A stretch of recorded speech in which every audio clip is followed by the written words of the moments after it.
let's move on. Mr. Snyder, did you have anything you wanted to say? Yeah, just a couple questions. In listening to all the public input, and it's appreciated.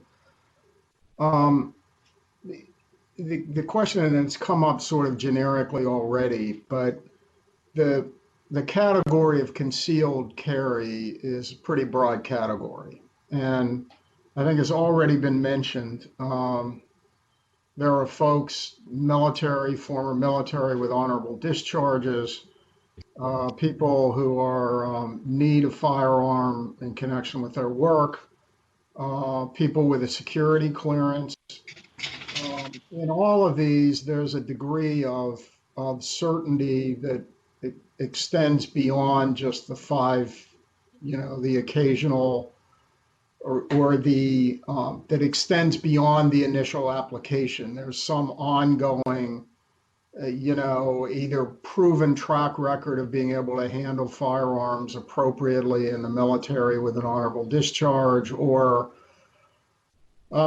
folks in the judiciary or elsewhere with a proven regulatory structure that applies to them, and they're carrying of firearms beyond simply getting a concealed carry permit. So if you were trying to kind of get all the public that is, and focus now on the public in our community on board on this, one approach might be to say concealed carry is too broad a category for exceptions in parks, and we'd like to subdivide that category into those who have demonstrated through their military service or demonstrate each day through maintaining a security clearance that it's just simply not people who want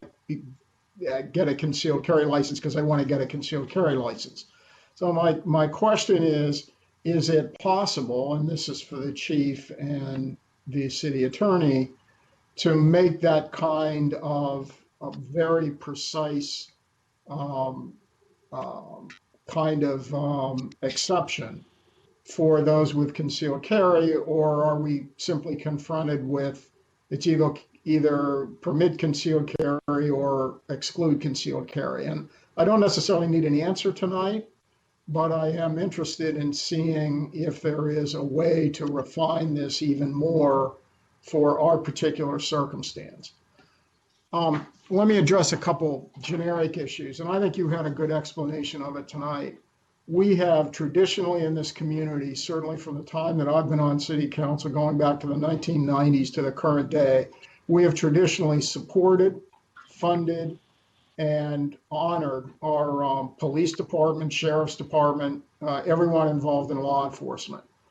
So the notion somehow that we're going to defund or we're going to undercut our police and that people need a firearm because we're going to do that is simply no precedent or nothing in our history to suggest that that would ever be the case.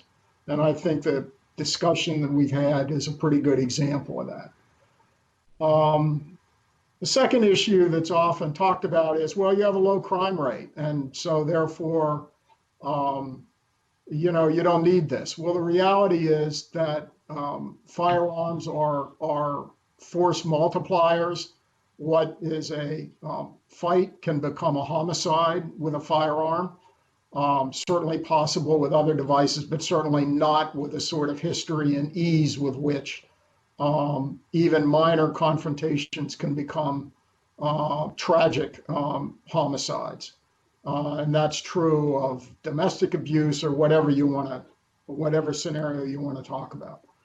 Thirdly, our community has said repeatedly, we want the authority to ban firearms from city facilities. We've now been given that authority, and it would be inconsistent with, I think, not only the actions of prior councils and this council, but the city's overall support for this approach has been demonstrated time and time again as this was part of our legislative program.